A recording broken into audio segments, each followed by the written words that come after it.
Hare Krishna. So we welcome everyone for uh, today's morning program.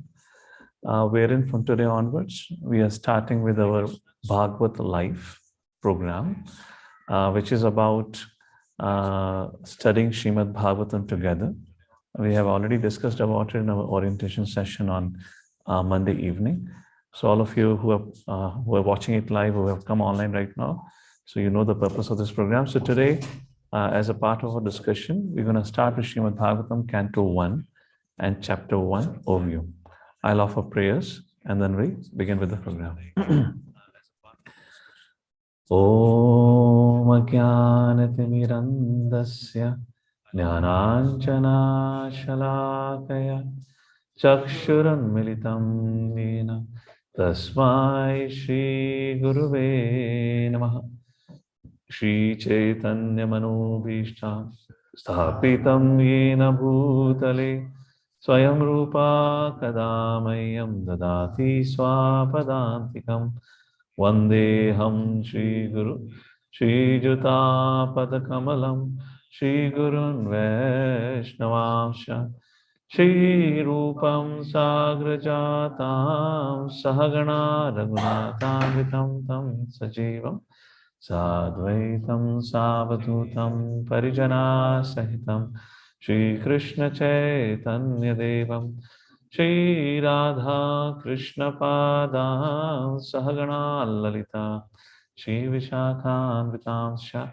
Namahom Vishnu Padaya Krishna Presthaya Bhutale Shrimati Bhakti Vedanta Swami Niti Namine Namaste Saraswate Devi Gauravani Pracharine Nirvishesha Shunyavadi Pashatai Deshatarine Namo Mahavadanyaya Krishna Prema Padayate Krishnaya Krishna Chaitanya Namane Gotase Namaha Vanchakalpatarubhyasya Kripa Sindhubhya Evacha Patitanam Pavanebhyo Vaishnavebhyo Namo Namaha He Krishna Karuna Sindhu Dinabandhu Jagatpate Gopesha Gopika Kanta Radha Kanta Namostate Tapta Kanchana Gourangi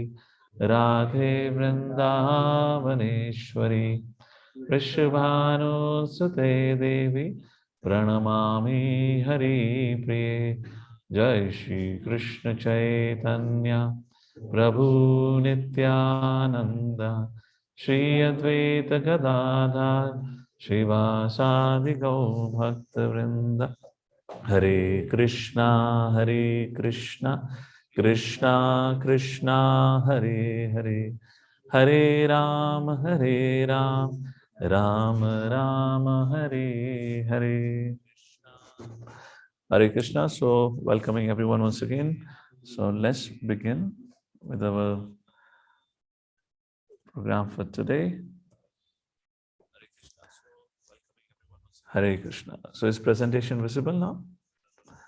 Okay, so today we are going to start with Canto 1 and we'll take a look at Chapter 1 of Srimad-Bhagavatam Canto 1. However, before we start with it, it is very important to briefly discuss the glories of Srimad-Bhagavatam. Well, it's a subject matter in itself. A lot has been written by our acharyas, a lot has been described in our scriptures about the importance and glories of Srimad-Bhagavatam, but we'll keep it a little short and concise. Now, one thing that we can understand how important it is, in just a very simple way, is that among anything and everything, Srila Prabhupada made it a compulsory for every devotee in the morning hours to study Srimad-Bhagavatam. And that's the reason all around ISKCON, all the centers around the world, we have this morning Bhagavatam class. Not Bhagavad Gita, not Upanishads, not Mahabharata, Ramayana, but Srimad-Bhagavatam. So why Srimad-Bhagavatam is so important? First of all, I would like to quote a verse that describes the 5 essential teachings of Sri Chaitanya Mahaprabhu, or the conclusions or Sri Chaitanya Mahaprabhu. And the verse goes like this.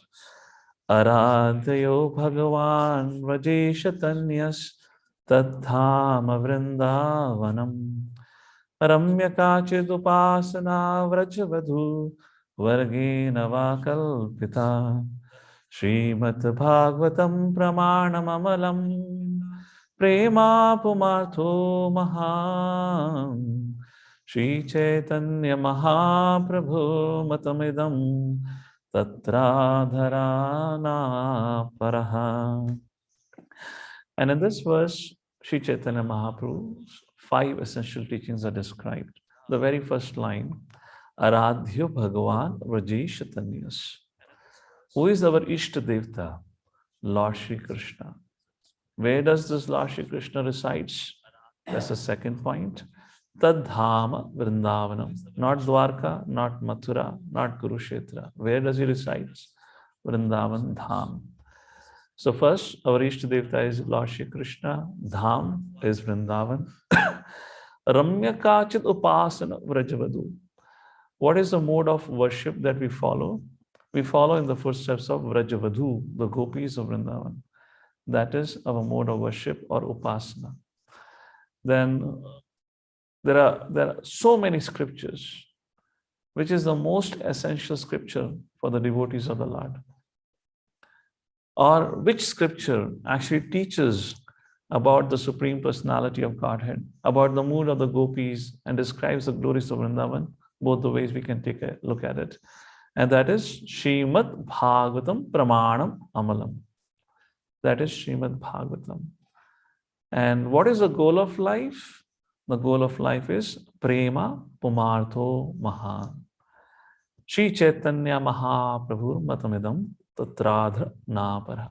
Like this, Shri Chaitanya Mahaprabhu's 5 essential teachings are described, and Shri Chaitanya Mahaprabhu himself loved to hear and recite Srimad-Bhagavatam. So what else can be said? I mean, that itself is enough to say Srimad-Bhagavatam is the most important scripture for all of us. Not only that, Srila Vyasadeva describes the glories of Srimad-Bhagavatam within the Srimad-Bhagavatam himself. And he says that Srimad-Bhagavatam is not different than Lord Shri Krishna.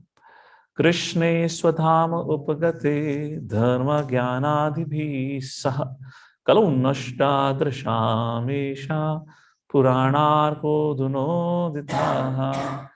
This particular verse is quoted in response to a question asked by the sages, and the question was, where did dharma took shelter of after the disappearance of Lord Shri Krishna? And in response to that, this particular verse is quoted by Sutta Goswami, Sukdev Goswami, Srila Vyasadeva. We'll talk about this hierarchy of discussions in Srimad-Bhagavatam. So here it is mentioned, after Lord's departure, dharma, the eternal religious principles, manifested in the form of Srimad-Bhagavatam. There, Prabhupada in the purport gives references to Skanda Purana and other Puranas saying that how Srimad-Bhagavatam is not different than Lord Shri Krishna. You know, people worship the deities. It's a practice in Vedic culture, deity worship. Similarly, the amount of absorption, realization, and benefit one can get by doing the deity worship, same and more will get one who worships Srimad-Bhagavatam. And how does we worship Srimad-Bhagavatam? By reading it. So first of all, Srimad-Bhagavatam, this scripture, every practitioner who is serious about spiritual life or who is already seriously practicing, everyone should have Srimad-Bhagavatam at their house or at their home.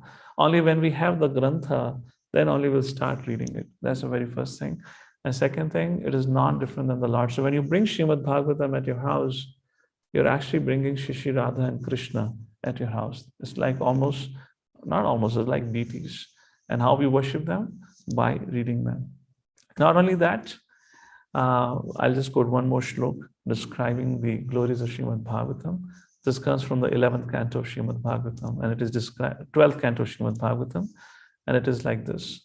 Srimad-Bhagavatam Puranam Amalam Yad Vaishnavanam Priyam Yasmin paramhamsyamekam amalam jnanam paramagiyate tatra jnana viraga bhakti sahitam naishkarmyam avishkritam tashanan supathan vichana paro bhaktya vimuchen naraha. So five benefits, uh, five advantages are described, or five benefits of Srimad Bhagavatam are described in this particular text. The very first is Amalam, Bhagavatam Puranam Amalam. It's a spotless Purana. What is spotless? I will discuss that because this point will come again in the second verse of the first canto, the first chapter, which we're going to discuss today. I'll describe that, this particular word Amalam, that time. But in essence, spotless means it does not speak of anything of dharma, artha, kama, even moksha. It talks about the highest goal, that is prem, the love of Godhead. Why spotless? Because the wisdom, the knowledge which is given here is said to make you free from all the bondages of this world. Yad Vaishnavanam Priyam is very, very dear to the devotees of the Lord. That's the second quality described here. Third, Yasmin Paramhamsyam Ekam Amalam Jnanam. And Amalam Jnana means it has a pure knowledge. Param Giyate, pure knowledge by which one can attain the highest destination, that is the love of Godhead. Tatra Jnana Viraga Bhakti Sahitam Nashkarmyam Avishkritam. And the fourth feature is it reveals the knowledge which makes one free from all karmic reactions, karmic bondages. And the last, Tashravan Supatan Vicharna Paro Bhaktya Vimuchen Naraha. And the Srimad-Bhagavatam delivers or liberates ones, actually brings the true independence to a living entity. Like this is being described. There's one more reference which is quoted by Srila Prabhupada from Garud Puran in Chaitanya Charitamrita commentary. And Srila Prabhupada writes as follows. I'll just read out. The meaning of the Vedanta Sutra is present in Srimad-Bhagavatam. The full purport of the Mahabharata is also there. The commentary of the Brahma Gayatri is also there and fully expanded with all Vedic knowledge. Srimad-Bhagavatam is the supreme Puran, and it was compiled by the Supreme Personality of Godhead in his incarnation as Vyasadeva. There are 12 cantos, 355 chapters, and 18,000 verses. And in our first part of our Srimad-Bhagavatam study, we're going to cover 3 cantos in this particular time. So it is said to be a supreme Vedic literature. What it means? Hare Krishna. Okay. So when was Srimad-Bhagavatam created? As it is mentioned, the meaning of Vedanta Sutra is present in Srimad-Bhagavatam. It is compiled by none other than Vyasadeva, who is literally incarnation of Lord Shri Krishna. So Srila Vyasadeva, after compiling all the Upanishads, all the Puranas, all the Vedas, everything after doing that, then finally he wrote Vedanta Sutra, where there are 555 verses, if I remember correctly, which is said to be an essence of what all he has described in all the Vedas, Upanishad, Puranas, Itihas, etc. Said to be aphorisms, each statement containing a different levels of meanings in essence. And after that, Srila Prabhupada explains in his purports, we'll read that when you all will start reading the first chapter. However, it is not possible for anyone to decode what Srila Vyasadeva meant by those aphorisms. So to make it easy for anyone and everyone to understand, and moreover, we have hardly a time to read even, let's say, Bhagavad Gita, 700 verses.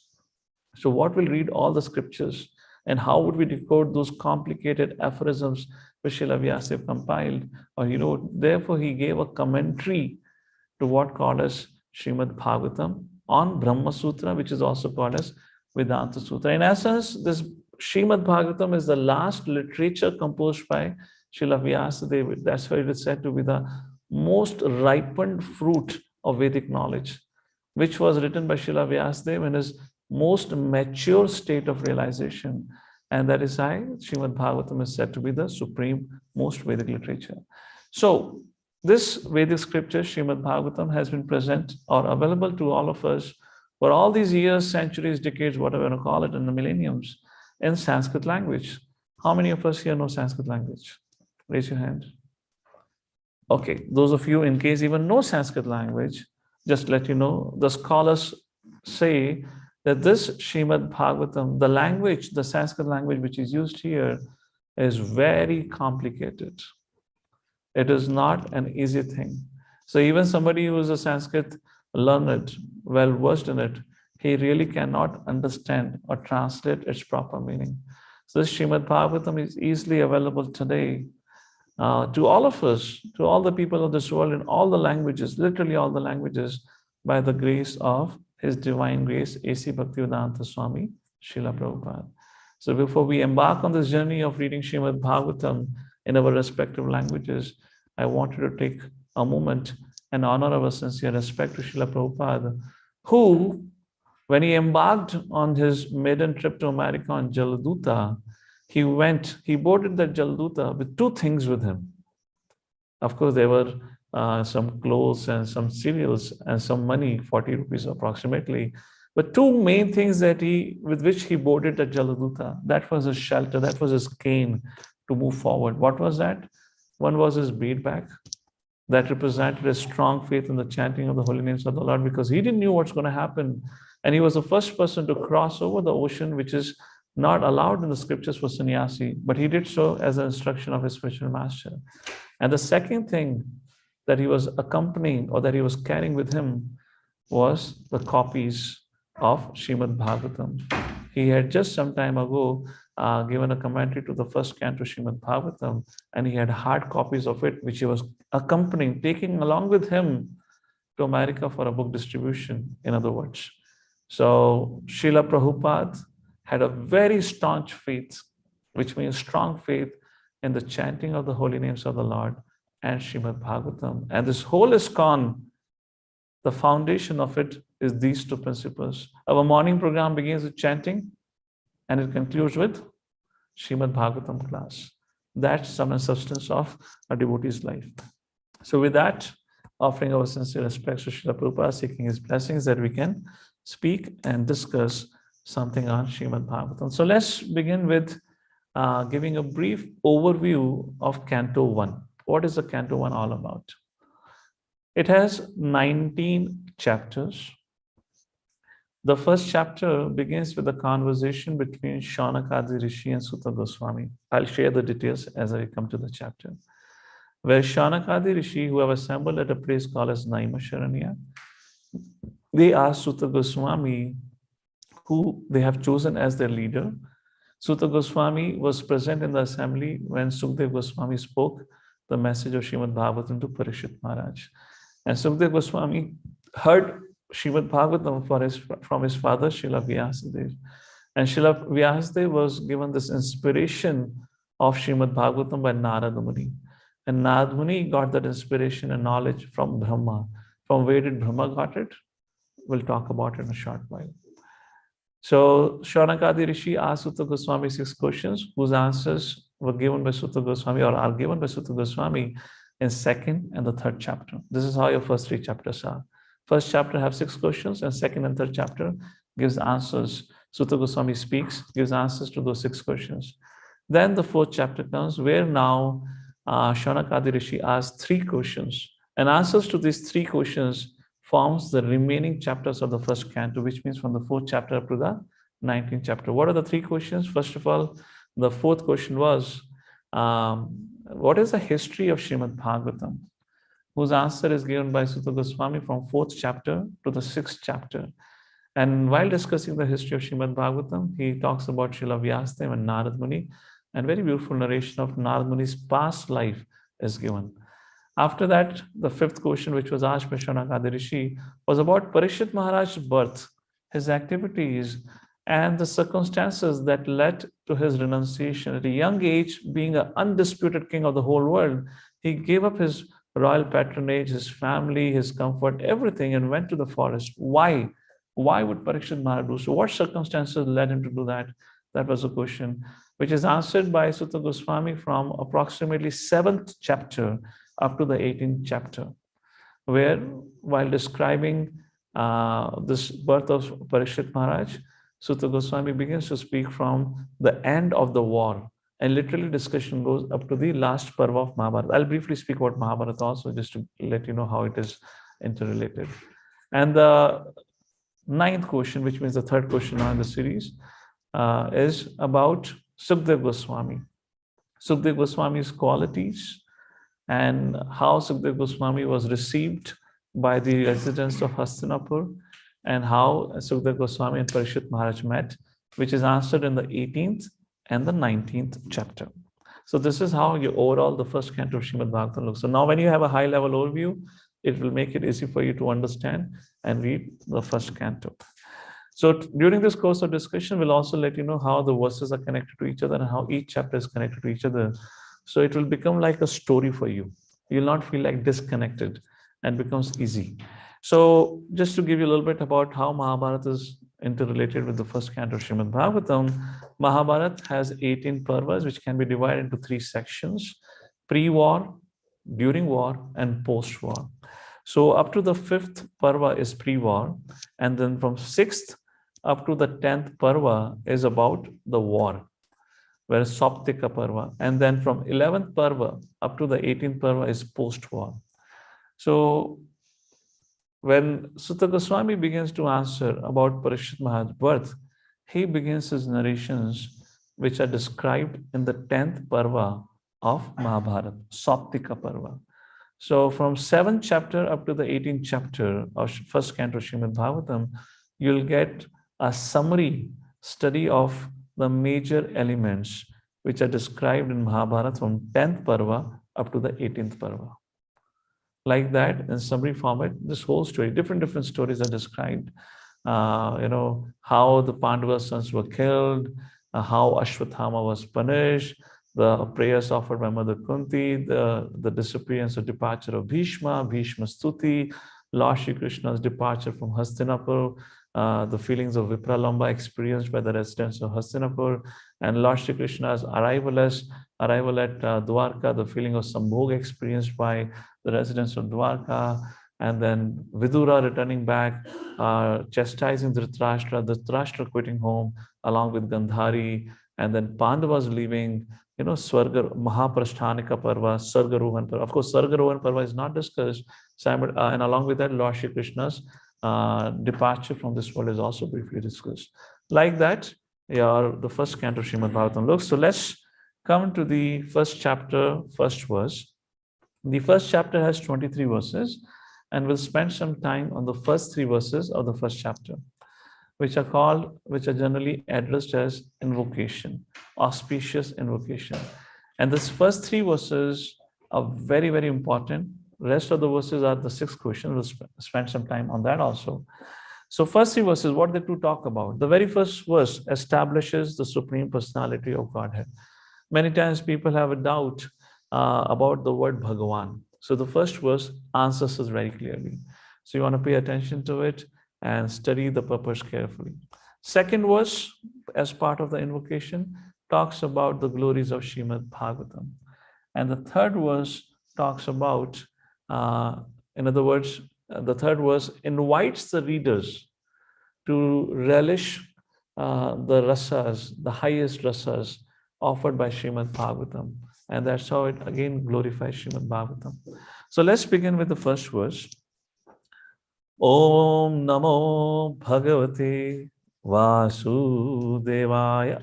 Om Namo Bhagavate Vasudevaya. So we can recite line after line. We can try. I don't know how it work out. A little difficult. Janmadiyasya yatanvaya itarascharteshu bhikmaswarat.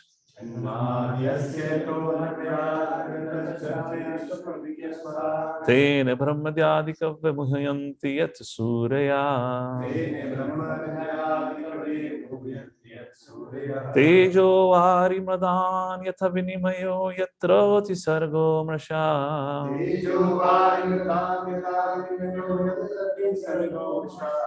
Dhamana smena sada nirhasta kuhakam Satyam Paramadhimahi. Dhamna Svena Sadayastapurvam Satyam Paramdhimahi.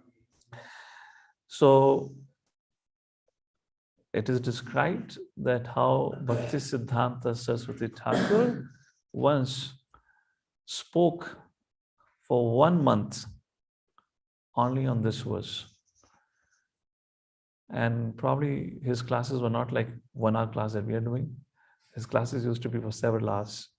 For several hours, for 1 month, he just spoke on this verse. So Srimad-Bhagavatam, one of the glories of Srimad-Bhagavatam is that you can continue reading for infinity. And another thing is we can do a Bhagavad Saptah, 7-day program, and 7-day program and work it out fine like that. So we'll not go into that. We are just, our objective of this initiative and program is to get us acquainted and create a practice of reading Srila Prabhupada books every day. And what else could be better book than Srimad Bhagavatam? And then later on prepare you all for Bhakti Vaibhav courses like that, which we can do it after this. So we'll take this meaning in 2 ways. First, I'll give you the meaning of it line by line, and then we'll give you, there are 7 aspects of Bhagavan which are described, and we'll take a look at it. First thing, Janmadi Asyayato Anvayad Itaratas Chatesho Bhignaswara. The very first line, if in case you have a book, you can make a note for it, or if you're taking a notes in a paper, you can write it that way. The very first line describes who is a supreme personality of Godhead. And it is said, Janma Adi Asyayato. He is the cause of all causes. And Abhigna Swarat. Abhigna means fully cognizant. Swarat means fully independent. How fully cognizant? He is present in the heart of every living entity as Paramatma. So that is the first line meaning. Second, how this knowledge of the Supreme Personality of Godhead is available to us in this creation, the material world. Or in other words, it is said Vedic scriptures are like mothers who reveals the knowledge about the Father. So how did this Vedic scriptures came into existence? Second line talks about it. Tena Brahmadyadikavya muhyanti yatsa surya.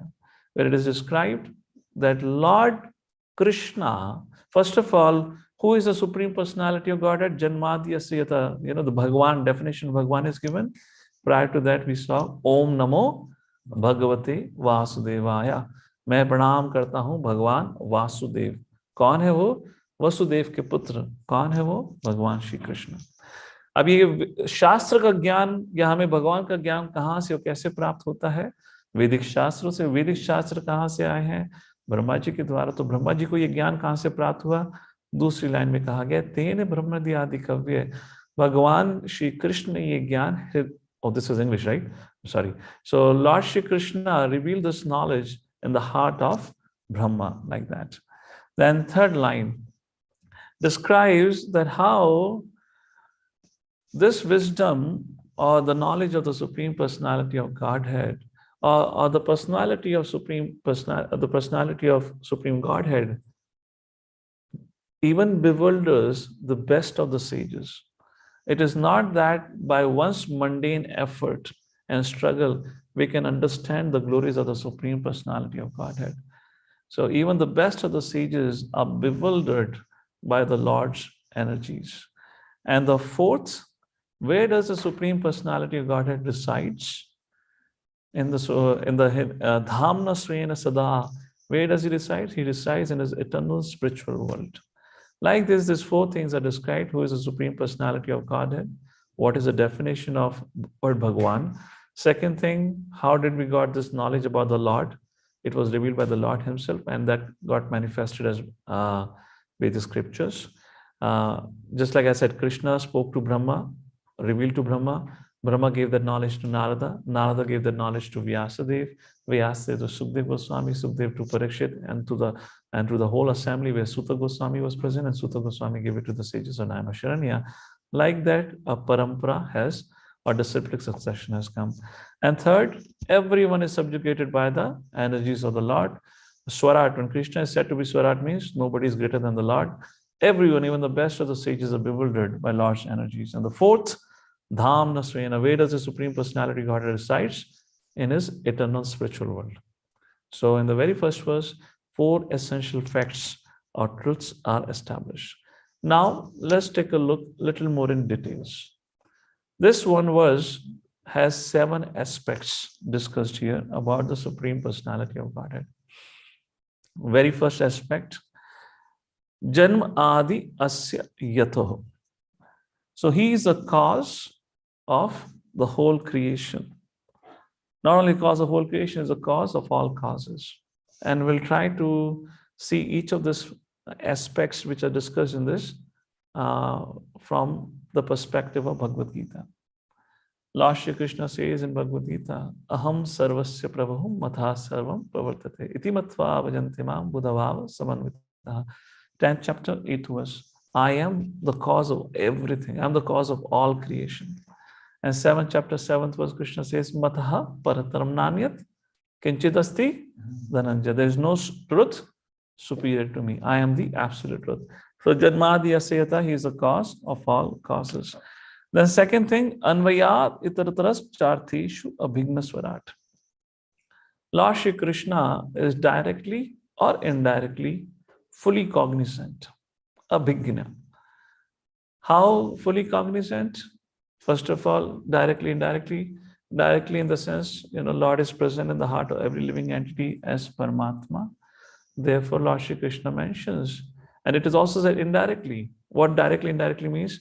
Bhagavad Gita, 9th chapter, verse number 4, Krishna speaks, Mayatatam midam sarvam. I pervade this whole creation. How? Mayatatam idam sarvam jagat avyakta murtina. Vyakta means which can be seen, avyakta which cannot be seen. In my invisible or impersonal form, I pervade this entire creation. Masthani sarva bhutani. Everyone resides in me. Masthani sarva bhutani. Nachaham te shavastita. But I do not reside in them. Directly, indirectly, like that. And not only that, Krishna knows about everything. Abhigya, fully cognizant, has been described. Krishna speaks about this himself in 7th chapter, verse number 26.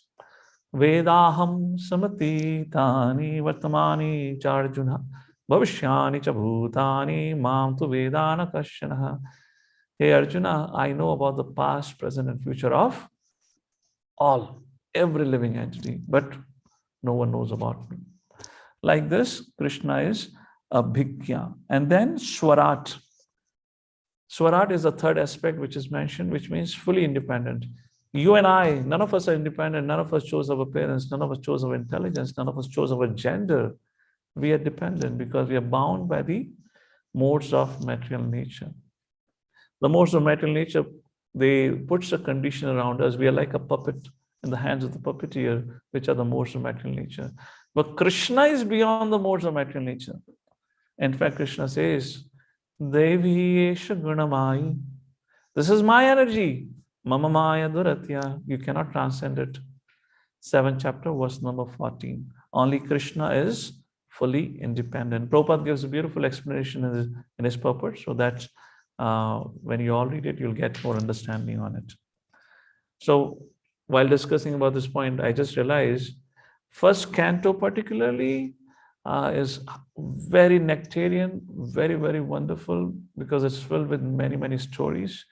And everyone, all devotees love first canto. So I hope all of you are going to have a blissful time. But in all that, the most important aspect, which is most relishable, is Srila Prabhupada's purports. So we're not going to go into the purports in our discussion, but give you high-level understanding. You are supposed to read and understand that. Then the fourth aspect is Tena Brahmadyadi Kavye, where Krishna says, or where it is described how Lord revealed this knowledge in the heart of Brahma. Similarly, Lord Shri Krishna says in 4th chapter, verse number 1 of Bhagavad Gita, Imam vivasvate yogam proktavan amavyam vivasvamanave praha manurkshvake abravit. Lord Shri Krishna said to Arjuna, I first of all gave this knowledge of Bhagavad Gita to sun god Vivasvana. What is the point here? The point is Vedic scriptures are not man-made. Just like Krishna said to Arjuna, the knowledge of Bhagavad Gita is not man-made. I gave it. It is not created by some man, or founded by man, or written by man. This is revealed by the Lord, just like the message of Bhagavad Gita. Similarly, all Vedic scriptures, as it is mentioned here, Tena Brahmadyadikavve is revealed by the Lord Himself. Just like there is a manufacturer of any product, only He can tell you how to use the product properly, isn't it? So the knowledge has to come with Him. Therefore, when you buy anything, it comes with a manual. It's not that you have to research and investigate and find out how to use the equipment. So that's the fourth component. Now coming to the fifth component, Muhyanti yat surya. Muhyanti yat surya, which means even the best of the sages, Muhyanti. Muhyanti means bewildered. They get bewildered because of my energies and potencies. Muhyanti yat surya. Therefore, Lord Shri Krishna in 10th chapter of Bhagavad Gita, verse number 2, he says, Name vidhu surgana prabhavam namahashi ahamadirhi devana mahashinam cha sarvashaha. Even the best of the sages and the best of the gods do not know me. I am the cause of their causes. Even they are bewildered trying to understand about my nature. And then Tejo Vari Mridam Yatha, which is a subset of the fifth aspect, which just says that how everyone is bewildered. An example of bewilderment given by Srila Prabhupada is when you're driving a car on a sunny day on a highway, it looks like ahead there is a water body. You remember? Which is called as mirage, but it does not exist. So everyone is bewildered. Why everyone is bewildered? Lord Shri Krishna explains this in 14th chapter, verse number 5 of Bhagavad Gita. Sattvam rajastamam iti gunoprakriti sambhavaha. Everyone who is born in this material world is bound by the modes of material nature, which puts everyone under illusion. That's how. So this is the fifth aspect. And the sixth aspect about the Supreme Personality of Godhead is mentioned in the third line. Vinimayo yatrati sargo mrasha, which means Vinimayo yatrati sargo mrasha. This whole creation, which is temporary, appears to be factual. This whole world, in one sense, is an illusion, is not a reality. It's not false, as the Mayavadi says, but illusion in the sense is temporarily existing. But yet, to me, it seems so factual and so real. Just like a person thinks, I am the body all in all, this life is all in all. But that's not what the truth about it. Therefore, Lord Shri Krishna says in 15th chapter, verse number 5 of Bhagavad Gita, Nirmana moha chita sanga dosha adhyatma nitya vinivritta kamaha dvandve vimukte sukadukha smagye gachanti amudha padamapayam tat. Unless one is freed from this nirmana moha, illusion, gachanti amudha padam avyayam tat, until then he cannot attain, gachanti to go, what? The highest destination. He cannot attain to the highest destination. In other words, he cannot be freed from the clutches of material life and the material world unless he is freed from the illusion, nirmana moha.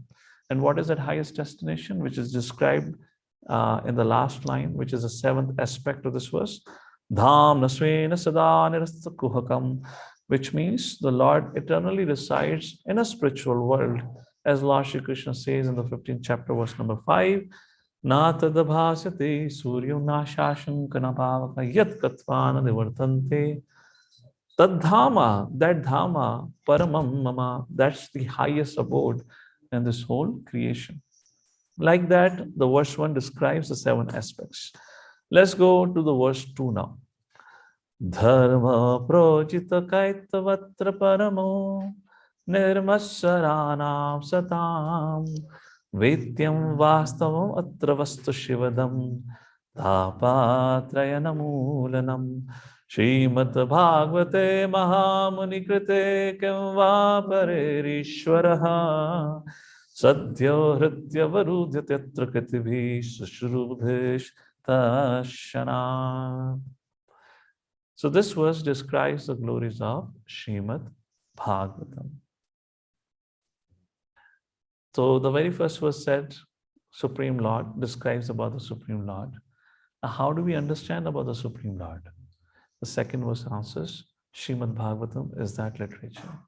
Just like the first verse had seven aspects, this second verse also has seven aspects. Let's take a look at it briefly. The first Dharma projita kaitava. Kaitava means cheating dharma, cheating religion. Dharma projita, given up. Srimad Bhagavatam, at the onset itself, gives up all cheating dharma. What is cheating dharma? Dharma, artha, kama, moksha, purushartha, which at the end of the day keeps you bound to the material world, does not set you free from the material world. Whatever keeps you bound to the material world, how much ever it is promising, it is only a cheating.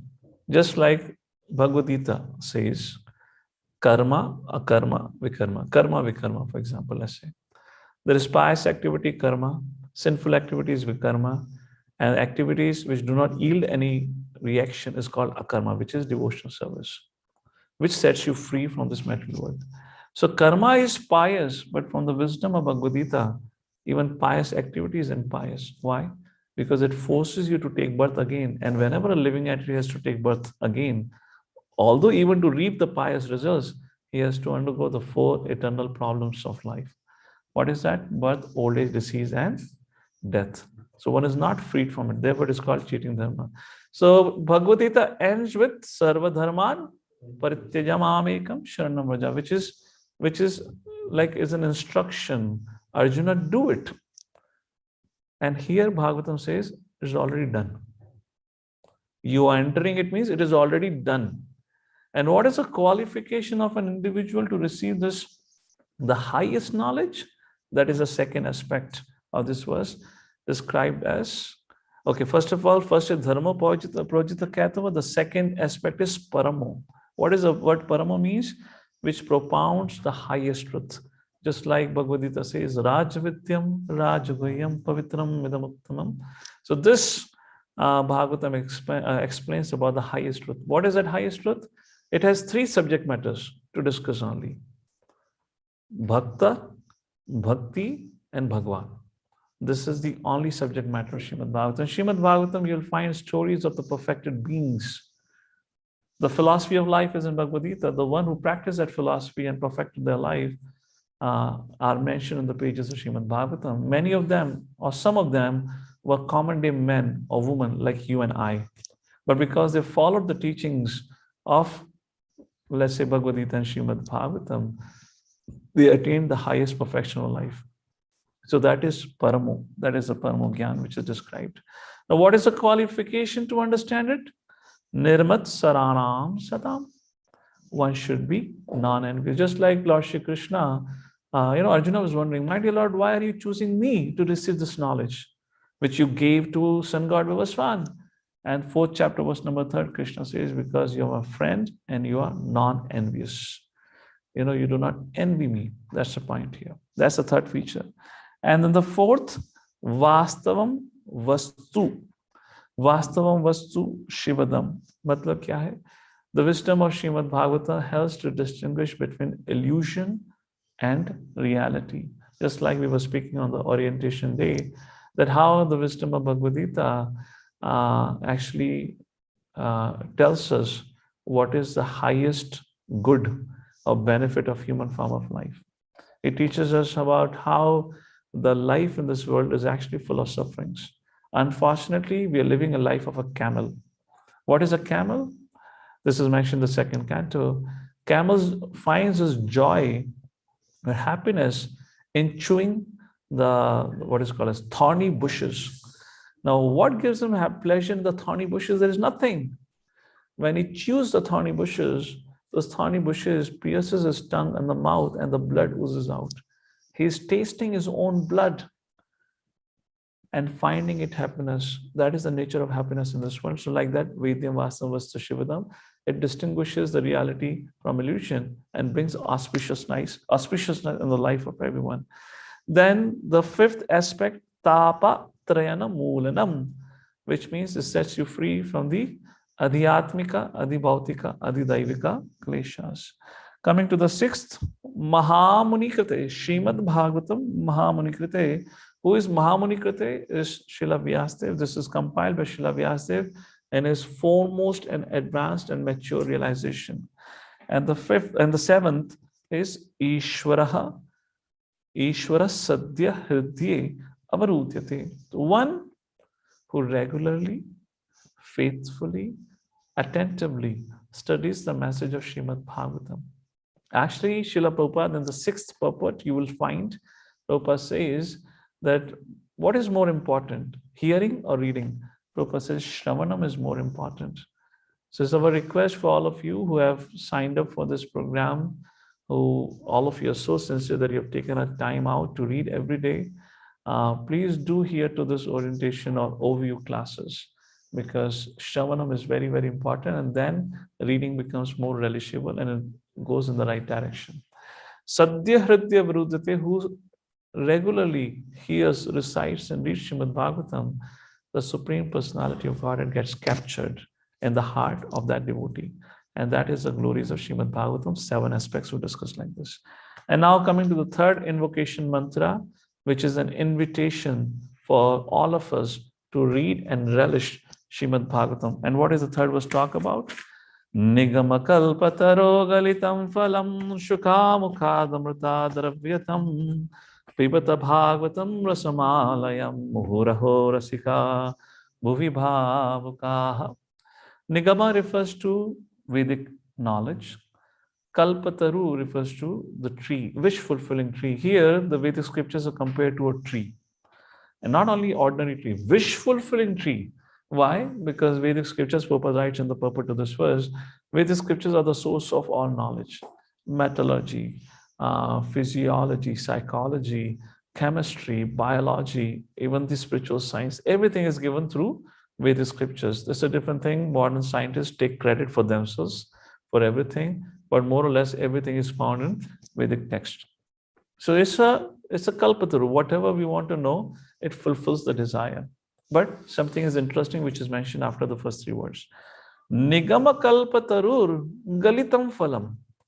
On this kalpatarur vraksh, or wish fulfilling tree, there is a phal, not kacha, paka hua aam. It's like a ripened mango. And what is that ripened mango? Is the Srimad-Bhagavatam. Shukamukad amrita dravya samyutam. Shuka means parrot. It is described when a parrot touches the fruit, then the fruit becomes more relishable, the taste becomes more sweeter. And another meaning of Shuka is Sukdev Goswami. Shuka mukad amrita dravya samyutam, because this wisdom of Srimad-Bhagavatam is, he heard it from Srila Vyasadeva and he spoke it. So Prabhupada explains it. Of course, Shuka also means parrot. Does not mean parroting like parrot. In fact, Shukdev Goswami spoke it in such a way so that everyone can assimilate according to time, place, circumstances.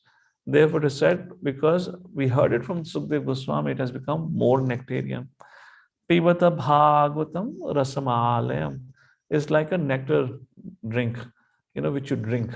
So Srimad-Bhagavatam is like every morning drinking a glass of heavenly planet, Soma juice. In spiritual world, I don't know what is that, Amrit, drinking an Amrit. Muhraho rasika bhuvi bhavuka. And those who are rasik bhaktas, those who are intelligent people, they love this text of Srimad-Bhagavatam. So text of Srimad-Bhagavatam is full of nectar, and it has become more nectarian being spoken by Sukdev Goswami, and all of us are very fortunate that we have get to hear that from Sutta Goswami, who heard from Sukdev Goswami. So like this, the 3 invocation, the 3 mantras, and we'll be quick with the rest of the chapter. I may take 5 to 10 minutes extra today, because I guess we got a little late. So now from verse number 4 to verse number 8 is setting the scene. And I'll go through the Bhagavatam copy now. We'll look through the verses.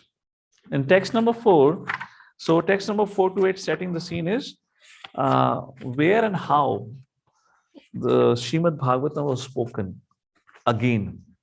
Sukdev Goswami spoke to Parikshit. Now 4th verse talks about another discussion of Srimad-Bhagavatam happened post Sukdev Goswami spoken to Parikshit Maharaj. So text number 4, Naimishe nimisha shetre sheshauna kadaya shatran sargaya lokaya sastrasamam asatah. So this was spoken again at a place called as Naima Sharanya, where 88,000 sages had assembled to perform 1,000-year-long sacrifice. Now, why they had assembled? They wanted to perform a sacrifice. For how long? 1,000 years. Why they wanted to perform a sacrifice in the first place? Because after Krishna's departure, Kali Yuga had begun, and they saw the symptoms of Kali Yuga. And being a very compassionate, Prabhupada writes in the purport, the nature of a saintly person is he's willing to undergo all inconveniences to bring about the benefit and auspiciousness in the society. That's the nature of a saintly heart. Undergo trouble for oneself, but bring auspiciousness. Therefore, they wanted to perform this 1,000-year-long sacrifice so the effects of Kali Yuga could be subsided and people can still continue to perform dharmic practices. Why Namasharanya? You'll find the answer in the purport. Prabhupada mentions 2 points why Navacharanya was chosen.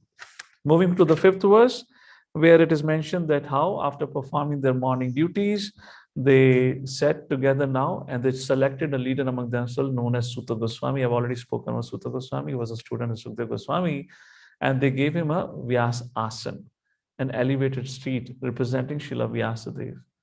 That is the 5th verse. In the 5th verse, purport, Srila Prabhupada writes about the importance of the morning program in a spiritual life. So this is details that you can read in the purport. And then comes the 6th verse. After offering the Vyasasan, the seat to Sutta Goswami, now they begin to glorify Sutta Goswami. Why you are the most appropriate person among all of us. Why we all of us have unanimously chosen you as a leader. They speak about the qualities of Sutta Goswami, a very, very important section for all of us, where they glorify Sutta Goswami. Here we'll learn 2 things from the life or from the qualities of Sutta Goswami. One, what is an important quality of a teacher? And second, the important quality for a student. First, important quality for a teacher, which is mentioned. We don't have time, so I'll not recite, but the text number 6 mentions 2 things. What is important quality for a teacher is one should be free from all vices. And Srila Prabhupada writes in the purport, it begins with following 4 regulatory principles. No meat eating, no intoxication, no gambling, no illicit relationships or sex. No intoxication also means no tea and coffee. Unless a person is free from all these practices and habits, until then he is not qualified to speak on the message of Srimad-Bhagavatam. Therefore, Prabhupada was very much strong against this, different people who come on online channels. Of course, at that time there were no channel, but Bhagavad Saptah would happen. Prabhupada writes in the purport, they have made a business out of Srimad-Bhagavatam, and through those Bhagavad Saptahs, they maintain their belly. No, Bhagavatam is not meant for that. Bhagavatam is meant to liberate oneself. And second thing, quality of teacher, he should be very well learned in Vedic scriptures. Text number 7 is again the continuation, same thing, that how you are well versed in all metaphysical subject matter. And now text number 8 describes Sutta Goswami as a student. Only a good student can be a good teacher. So he is a good teacher. Why he's a good teacher? Because he was a good student to his teacher, Sukadeva Goswami. So qualities of a student, which is, I believe, holds true for all of us, which we should cultivate. The 2-3 things which are mentioned as qualities, or 2 things that I mentioned, qualities of a disciple in text 8. One is Saumya and second is Snigdhasya. So all of you who have a book, you can have a highlighter and a pencil. You can highlight those Sanskrit words which I'm speaking and have a pencil, then you can write down. Saumya. Saumya means one who is pure and simple-hearted. And Snigdhasya means obedient and submissive. There is no good quality or better good quality than being obedient. If we cannot be obedient, then actually there's no meaning of being a disciple. Disciple means disciplined. And discipline can only happen when a disciple is obedient. If a disciple thinks that he knows better, we are too attached to our thinking. We are too attached to our ideas. And we think we know better. If that's the way, there's no question of having a spiritual master. There's no question of having a teacher, because you've already made your mind a teacher for yourself because you think you know better. It's very surprising that people come and take, people want to have a discussion. People want to have, a conversation about their decisions when they've already made a decision. What is the point of having a discussion about a decision when a decision is already made? So this is Kali Yuga state. Nevertheless, So quality is obedience and simplicity. Simplicity means honesty, integrity, the purity of the heart. Prabhupada mentioned details, we'll read it. And then text number 9 begins the first question. So from text number 4 to text number 8, we have the setting the scene. So let's go to the slide where we have summarized all these qualities that we just read about it. Anagha, Akhyatan, Aditani, Veda Vidam Shrestha Saumya Snigdhasya, as the qualities of Sutta Goswami. Now from text number 9, we can take off the slide. From text number 9 onwards, we have questions. So text number 9, the very first question asked by the sages is, what is the absolute and ultimate good for the people in general? Now, why they're asking for the absolute and ultimate good for the people in general? Because the age of Kali Yuga has begun, and age of Kali Yuga has been characterized as in the text 10. Very important verse. Prayena alpa ayusha sabhya. Boliye. Kalav asmin yuge janaha. Mandas mandamatiyo. Mandabhagya hi upadruta. So prahin alpa ayusha sabhya. Alpa ayu. First of all, the characters of Kali Yuga. Or we can be respectful, we can call them items of Kali Yuga. All right. I'm just joking here. So the living entities of Kali Yuga, they have a alpa ayu. Their life is very short. Kalavasmin yuge jana. Manda sumanda. Manda refers to lazy. Now, what is meant by laziness? It means they're lazy towards spiritual subject matter, but very alert towards sense gratification, isn't it? Very alert towards making money, very alert towards enjoying senses, but very lazy. Manda refers to lazy is towards spiritual subject matter. So I'm making this point because you will think, Are, how lazy Prabhuji, we are working so hard. You're working hard for sense gratification. That's the point here. Sumanda, Matayog, and misguided. They do not know what is the highest good. They consider right to be wrong and wrong to be right. They consider enjoying the senses to be the highest ultimate goal of life, and God consciousness to be a mythology, right? Veda scriptures and the God today is said to be mythology. Mandbhagya and unfortunate. Whatever they do, they never find success. Because at the end of the day, when they die, they leave behind everything. And if, according to the kind of life they have lived, they'll be punished because of laws of nature. And a person, maybe a CEO of a company, might end up becoming a dog to the security guard of that company. What a transition. And updrutaha, always disturbed. So such are the special features of Kali Yuga pranis. Therefore, they're asking, tell us the absolute. Don't tell us many things, because if you tell us many things now, which are already described in the scriptures, you do this demigod worship, you do this and that, you do this yoga, that yoga, then what happens? Anyways, this person's life is short-lived, misguided. So people will get confused. So tell us the absolute good. That is the second thing. First question. Now, moving forward, the second question is given in text number 11, where the sage says, what is the essence of all the scriptures? Now, why are they asking what is the essence of all scriptures? Because they have already described prayena alpa ayush, because the life of a living entity is very short-lived. How many of us here have read all the 700 verses of Bhagavad Gita? Right? Some of us might have read it. Now, that's just one scripture.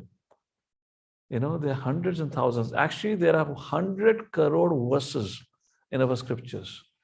And many of us might have not even read 700 verses. Now, we are starting with a target in future to complete 18,000 verses. So somebody has to read 100 crore verses. It's impossible. Therefore, the sages said, my dear Sutta Goswami, please tell us the essence of all scriptures, so that person knows what is the highest good. And then question number 12, text number 12 mentions the third question. Why did the Lord appeared as a son of Devaki and Vasudeva? In other words, why did the Lord appear in this world? Then text number 13 to text number 15 are very, very important, where the sages says how we can mitigate the effects of Kali Yuga. And the text number 13, they describe how we can mitigate. One who is eager to hear the message about Lord, about Bhagavan, about Srimad-Bhagavatam, such a person can mitigate the bad effects of Kali Yuga. Second, one who has a staunch faith in holy names of the Lord. Apanna samshritim ghoram yannama vivashogranam tatah satyavamicheta yad bhiveti swayam bhayam. One who wants to become fearless has to take shelter of the holy names of the Lord. And the third, so you have to have faith in scriptures, eagerness to hear.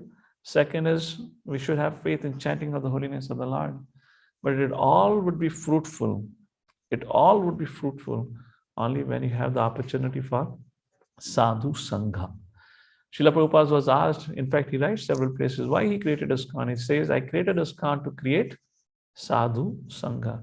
If we have association of sadhus, saintly devotees of the Lord, our faith in the holy names will get to hear about the Lord and our faith in scriptures would arise. So the most important is sadhu sangha. And if we don't have sadhu sangha, we are the most unfortunate person in this world. So these are the three things which can mitigate the bad effects of Kali Yuga.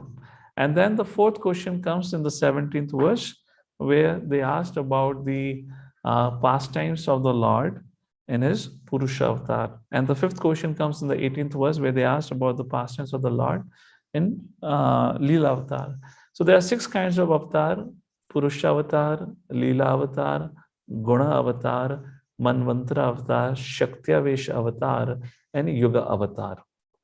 So here they are asking about Purusha avatar and Leela avatar, and all of the avatars will be discussed, because this is not the end of the question. There will be more questions asked later on. All of these will be discussed. And then finally, in text number 23, from text number 19 to text number 22, they glorify the Supreme Personality of God, and how they say that how there is no satiation. You can continue hearing about the Lord, yet ye dil mange more. The more you hear, the more you become excited hearing about the Lord. So please, Sutta Goswami, tell us about the pastimes of the Lord. And finally, the 6th question is asked in the 23rd verse. Whom did the religious principles took shelter after Lord Shri Krishna's disappearance? Coming back to the slide. So these are the 6 questions asked by the sages of Naimisharanya. Naimisharanya is still a place which is there at Uttar Pradesh. How many of you have been to Naimisharanya Dham? Anyone here? Yeah, Naimisharanya. Well, we'll take out a yatra sometime in future. So like this, your chapter 1 ends, and the answers to these 6 questions are given in chapter number 2 and chapter number 3. Before we conclude, I'll quickly like to reflect on some of the lessons that we learned from this chapter. First is about the quality of a teacher. He should be well versed and should be free from all vices, must follow 4 regulative principles. Then we learn about the qualities of a disciple, of a student. One must be simple-hearted, pure-hearted. Second is obedience. And this obedience is the most difficult thing to practice in today's Kali Yuga. Obedience also means loyalty to parampara. That's what obedience to Guru means, or loyalty to parampara. Then there were qualities. Then we also learned, this was from Sutta Goswami. Similarly, we learn some important lessons from the sages of Naimisharanya. First, their eagerness to hear. Foremost was their compassionate heart. They had assembled to perform 1,000-year sacrifice, not for their benefit, but the benefit of all humanity and in fact all living entities. So nature of saintly person is always thinks about good of others.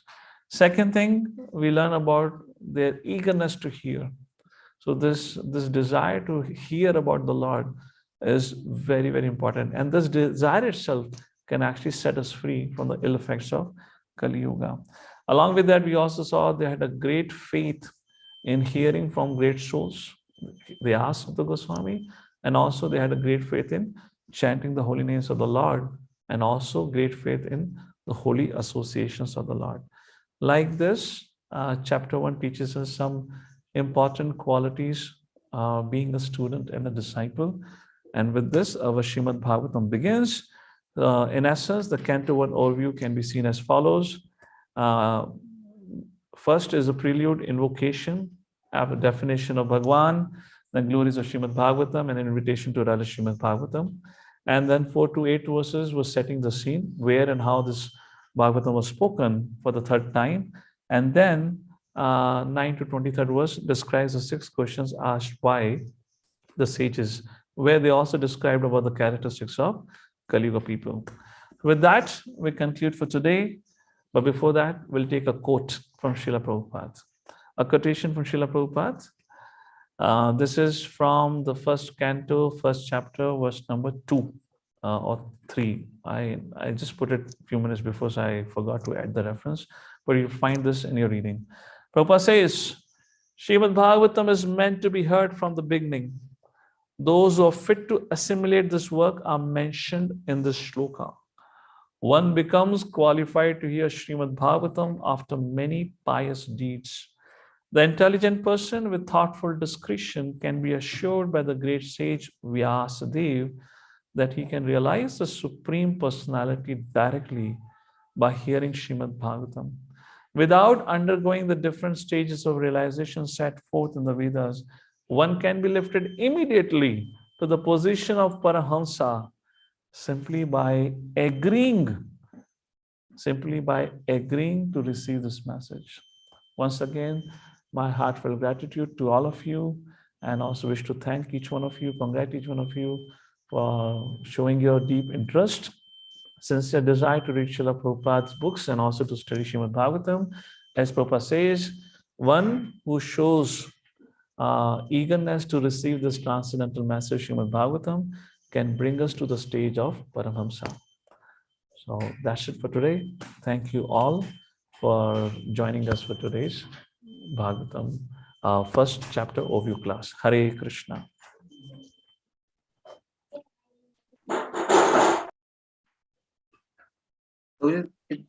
Can we take a question?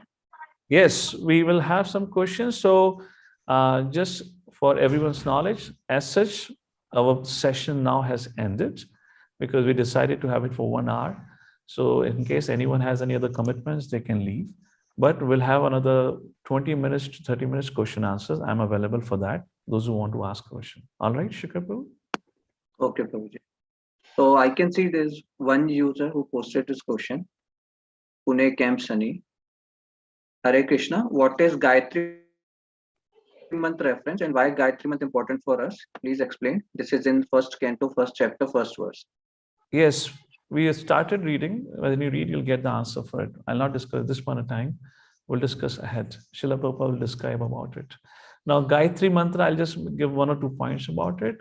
Gayatri Mantra, Prabhupada writes in the purport, can only be chanted by Brahmanas, qualified Brahmanas. Secondly, the Gayatri Mantras brings us to the platform of mode of goodness. But more important than that is the chanting of the holy names of the Lord, which penetrates mode of goodness and brings us to Shuddha Sattva. More details will be mentioned when you read Prabhupada purpose. Next question. If devotees want to ask Shikhar Prabhu directly, they can ask directly. Yes, right? yes. Gokilaji, you can unmute yourself. It'll be Yes, Hare nice Krishna if they Prabhu. have their camera on, so at least I get to know who I'm speaking to. Yes, Mother. Yes, Prabhu. Yes. Yes, Prabhuji. Hare Krishna. Thank you very much, Prabhu. And my question is like, we just read that this knowledge was given to Lord Brahma, to Brahmaji by Supreme Personality. And you also mentioned the reference of from Bhagavad Gita, where Krishna says that I gave it to Vivaswan. So, Prabhuji, like first we read Bhagavad Gita, I mean the first scripture which we are supposed to read. And in that, the mention of Brahmaji, like Lord giving it to Brahmaji, why does it not come? I mean, is it there directly? Correct. See, the knowledge initially has been given by the Lord to Brahma. We belong to Brahma, Madhava, Gaudiya Parampara. Krishna revealed knowledge to Brahma, Brahma to Narada, Narada to Vyasa, which continues. While in conversation to Arjuna, there is a specific discussion going about Bhagavad Gita. Regarding that discussion of Bhagavad Gita, Lord is saying that I gave this knowledge once upon a time to Vivaswan. Now that doesn't mean we can interpolate to in different sense, but it does not mean that Lord only gave to Vivaswan.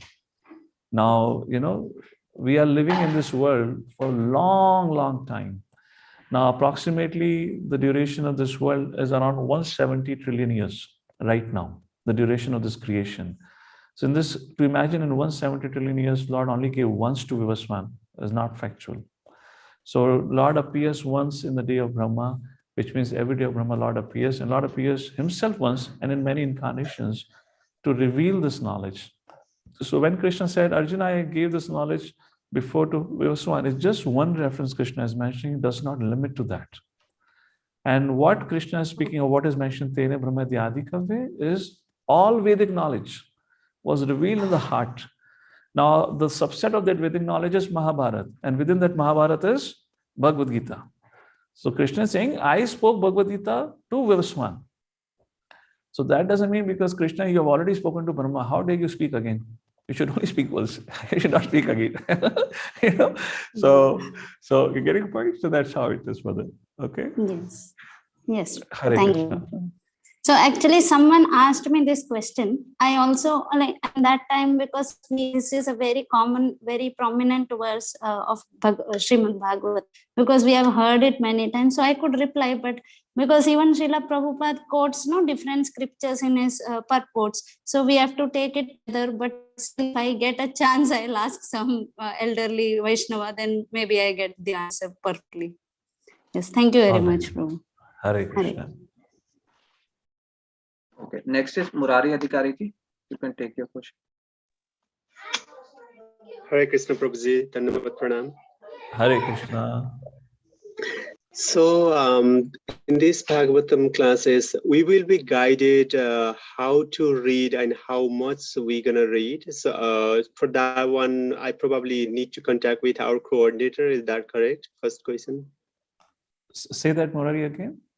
How to read, we'll be guided about it. Is that your question? Right. I mean, the portion, how much from one text to text Correct. 7 or what? So every day you'll be provided with a reading target.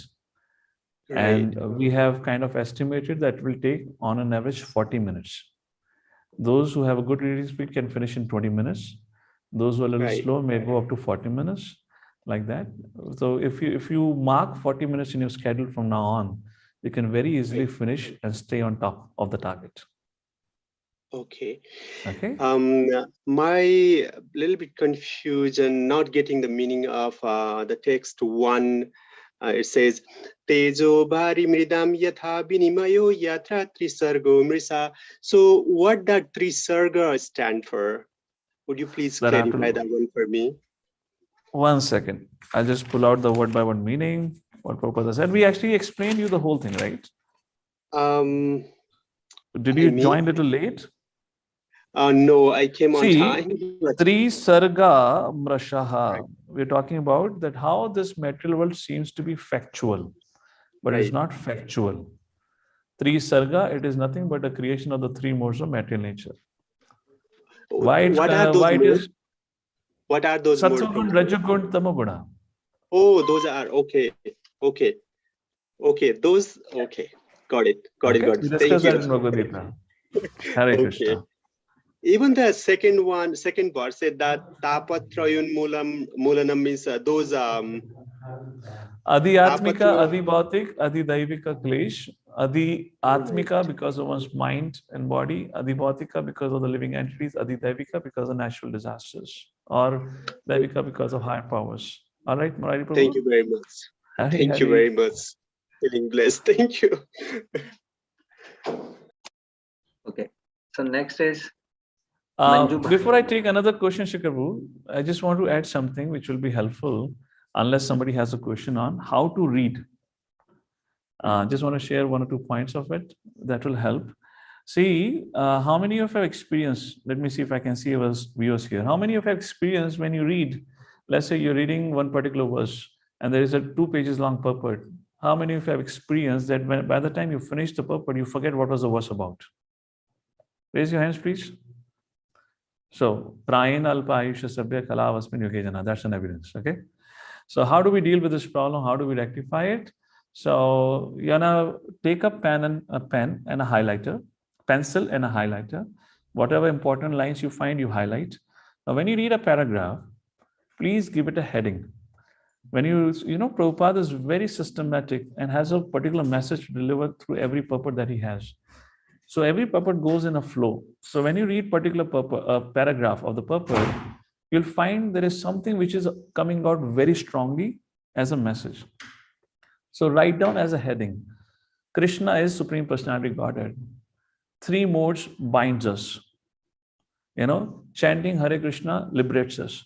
There will be something, and you have to make it concise. Don't write an essay on top of that paragraph. Okay? Make it a line or a smaller, so it becomes like an abbreviation. So imagine you have written a heading for each paragraph, even if it is a 2-page long paragraph. Now, if you just want to flip, and if you just flip, you look at the heading, because this heading is given by you. You can very easily recall what all Prabhupada have discussed in the purport. It's a very, very important practice. Otherwise, we read, and we forget, and that person becomes disheartened that I cannot remember anything. And particularly those who have to share this wisdom with others, for them it's a greater struggle. So this is a way you read, you recollect, and you revise, and you can share it very easily. All right. Okay, Shikapur, now we can take other questions. Thank you, Prabhuji. Hare Krishna. So, Manju Mata. Yes, Hare Krishna, Dandat Pranam, Prabhu. Prabhu, this was my question, and you have answered it. Okay. So, yeah, my question was exactly about that. Like, how do we really go out? Because each paragraph has, each shloka has got so many important points. Correct. Yeah. So that's how you give a heading. Okay. Yeah.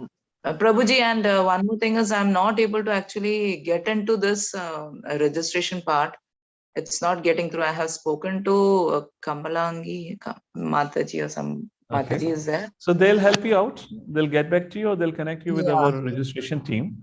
They'll sort that out for you. Yeah. In case if it doesn't get done by weekend, ping me. I'll personally get involved. Okay.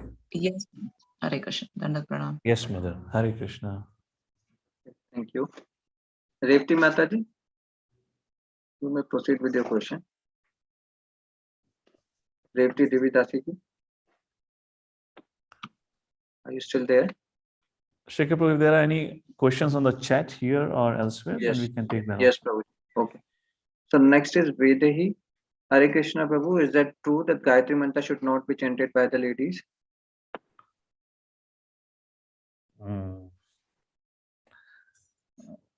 I'm actually not very well learned in the Gayatri Mantra about the science of it. But whatever is the condition, chanting of Hare Krishna is for everyone. So chant Hare Krishna, be happy. That much I can tell you. Now, of course, I don't want to speculate and say on it because I'm not very, very much learned on the subject of Gayatri Mantra. All right. Okay. What else? We have one question from Jivita Ravi. One thing is this Gayatri Mantra should not be chanted unless one has received from a guru, qualified guru. And this mantra has to be chanted only who is acting on a Brahminical platform. These days, there are tapes, the Bollywood singers will come and sing, and they have made audio tapes. This is not good. Gayatri mantras have their own restrictions. Every mantra has certain prerequisites. So chanting of mantras can bring auspiciousness when done properly. If it is not done properly, it can do a reverse effect. But why Hare Krishna Mahamantra is said to be, the most important for this age? Because it is free from any such conditions. Even if you don't say Ram, Ram, and if you say Ram as Lam, Hale Lam, Lam, Lam, Hare, which is the Chinese do that because they don't have the sound of R. Lord Krishna will still be happy because he understood you are chanting Hare Krishna Mahamantra, even if you don't pronounce properly. Okay, you still make a progress, but not in other way around. Yes, Shekhar Prabhu, please go ahead. Yeah. Prabhuji, I was just wondering the questions asked whether audience is still there. We have Jivita Ravipati Mataji still there. They have raised hands, or they have posted a question on a chat? They posted question on chat, but I can't see. Okay, so you can read out if there is a question. Okay, she's still there. She just replied. Yeah. Whatever I'm questions taking a Shekhar will read out quickly, we'll just quickly answer that. Yes, go ahead. So her question is, what makes one a qualified Brahman? What makes one qualified Brahmana? First is following the four regulative principles. Then in 18th chapter, Lord Shri Krishna describes the qualities of a Brahmana. Those qualities would manifest gradually, but to begin with, following of the four regulative principles, learned in scriptures, and more important thing is getting initiation from a Brahmanical initiation from a qualified spiritual master. Traditionally, Brahman initiations were only given within the lineage or within the dynasty where you have Brahmanas born. But that is not the understanding, because of which there was a lot of chaos and crisis in our Vedic culture. Brahmana is according to one symptom. Similarly, Kshatriya is known by their qualities, Vaishya and Shudra. So a person who has a taste for reading, hearing, one who is truthful, one who is charitably disposed, these are some of the samodama, tapasacham, whose sense control, mind control, who can perform austerity. These are qualities are mentioned of a Brahmana. So in general, let's talk about from ISKCON perspective, one who follows four regulative principles, chanting 16 hours Hare Krishna Mahamantra, who has become, some certain amount of Vedic, grasp on Vedic knowledge, and have a track record of impeccable character. Such people are given Brahman Diksha, like that. All right. All right. Thank you. What Prabhuji. else? So she's also asking, in orientation, it was told recitation videos will you share? And since you mentioned Shravan is No, more recitations videos will not be shared. You can go and search for it on YouTube. What we're going to share here is what we're going to have this program. It will be shared with reading targets. You can go and find Gaurang Darshan Prabhu have those.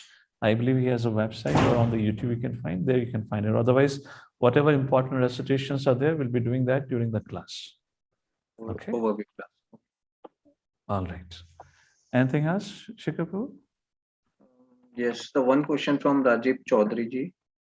Hare Krishna, Dandavat Pranam Prabhuji. Who is the speaker of verse 4 and 5?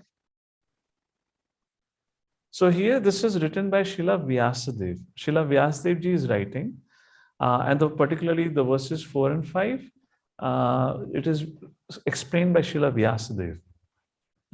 So Vyasadev ji is explaining the version of Bhagavatam which was spoken by Suta Goswami to Shanakadi Rishi. That's what he's compiling here. All right. Okay, Prabhuji. And then Kedar Kulkarni ji is asking, Hare Krishna Prabhuji, while reading Srimad-Bhagavatam, if we don't understand or did not understand some of those things from any of those verses, can we ask in the next class? Yes, we can ask if the time permits, but if you continue reading, many questions will get answered. We'll try to take as many questions possible, and we'll see to create some system where you can regularly post your queries. But even if it is not answered, have patience. When you read, if you go a few pages ahead, you'll find Prabhupada have answered that question for you. Generally, that happens. So don't lose hope and heart for it. You'll get an answer. Because time is a little limitation. It's an online forum. Many things are there. If in case your question is not taken for that. Yes, Shikhar. Okay. The next question is from Poonam Mataji. She's asking, can I bear Srimad-Bhagavatam in parts, like just first canto, or as far as I know, BBT does not do so. Bhaktivedanta Book Trust, they do have made first canto available, but it's not available in parts like that. If it is available, could be available in Amazon somewhere where somebody is reselling, in case if that's the case, but it's not available in parts. And why do you want to bring Krishna in parts? You want Krishna to appear fully, na? So let Krishna appear fully and get the whole Srimad-Bhagavatam. Okay. The one question from Sharanagati ji. Hare Krishna Prabhuji, is it necessary to read Srimad-Bhagavad Gita before reading Srimad-Bhagavatam? It is nice if you have read it. If you have not done it, no worries. First canto Srimad-Bhagavatam, Prabhupada will make you familiar with Bhagavad Gita also. Prabhupada's purports are nothing but translations of Srimad-Bhagavad Gita. Okay. One last question from Tarunji. I can see his hand is raised. Tarunji, you can ask him. Yes, Hare Krishna Prabhuji. Yes. Is it recommended to read preface and introduction before going into the verses? Your voice is not coming clear. Yeah, let me tell you, Prabhuji, what he's trying to say. He's saying, Tarunji, can you please move? Okay. So he's saying, is it necessary to read preface and introduction before the first verse? I mean, if you didn't had a chance before, that's totally fine. You can start with the first verse. At least let's begin the first verse. Introduction, largely Prabhupada mentions about the life of Sri Chaitanya Mahaprabhu. This big introduction where Prabhupada has given a summary of Sri Chaitanya Mahaprabhu's life. So if you have not read, because last week we had given this target to read introduction, but if you could not do so, let's stick to the target that you have from now on and proceed with that. Okay? Because otherwise you'll be lagging behind. Once you lag behind, the nature of mind is like, oh, I'm not able to catch up. So what is the use of it? So let's not get into that stage of hopelessness. So if it had not been done, fine, start with the first verse. Okay. All right. I hope it's answered. Prabhuji, few more questions coming. Can we take that? A couple of more. Yeah, I just saw some questions. We can take something. Okay, one or two questions which is more relevant to what we're discussing now. Go ahead. Okay, Prabhuji.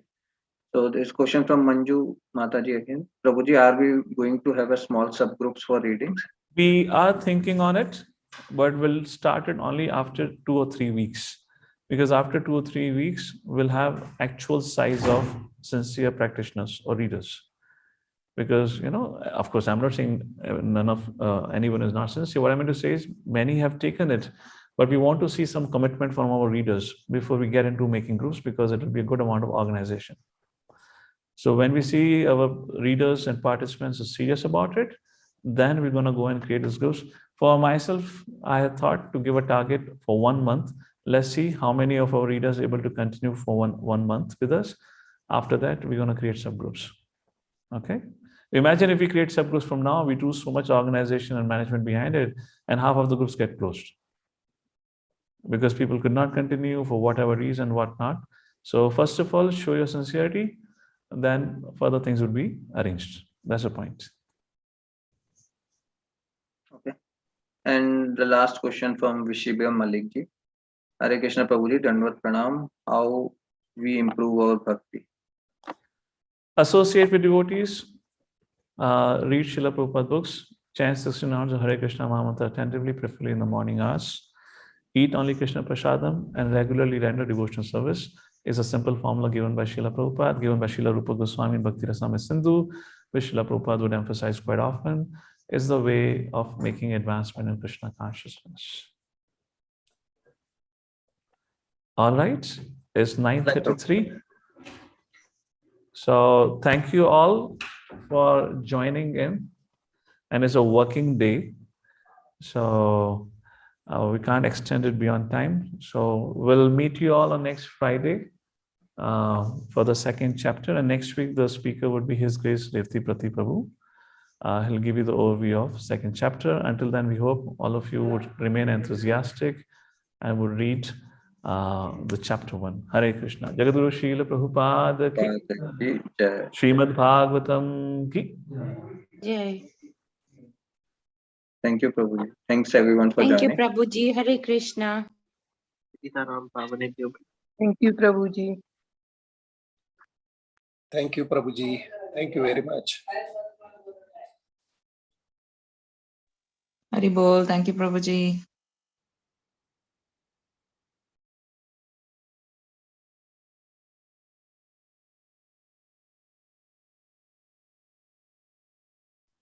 Thank you, Prabhuji. Thank you very much. Dandvat Pranam.